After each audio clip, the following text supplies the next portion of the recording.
আল্লাহ মরণ তো একদিন হবে, মরণ দিও, তবে তোমার দরবারে আবদার, হাঁটুটা ভেঙ্গে থাকবে, কোমরটা ভেঙ্গে থাকবে, হাতটা মাটিতে লাগিয়ে থাকবে, আমার কপালটা তোমার কদমে ঝুঁকাই থাকবে। আল্লাহ মরণটা সিজদা অবস্থায় দিও। আমাদের সারা জীবন চলে গেছে অন্য দোষ খুঁজতে খুঁজতে। আমাদের জীবনের অর্ধেক চলে গেছে মানুষকে নামাইতে নামাইতে, মানুষকে ক্ষতি করতে করতে, মানুষের দোষ খুঁজতে খুঁজতে। গবেষণা করার টাইম আমাদের কখনো হয় নাই। একবার কখনো ভাবছি নামাজ 5 ওয়াক্তের মধ্যে এসে থেমে গেল কেন?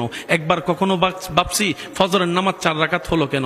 একবার কখনো ভাবছি ফজরের ফরজ নামাজের ভিতরে ফজরের মধ্যে 2 রাকাত ফরজের আগে 2 রাকাত, ভাই একটু শেষ ভালো যা সব ভালো তার জোরে বলে না, 2 রাকাত ফরজের আগে 2 রাকাত, জোহরের 4 রাকাত ফরজের আগে 4 রাকাত, আসরের 4 রাকাত ফরজের আগে 4 রাকাত, এশারের 4 রাকাত ফরজের আগে 4 রাকাত, মাগরিবের 3 রাকাত ফরজের আগে 2 রাকাত।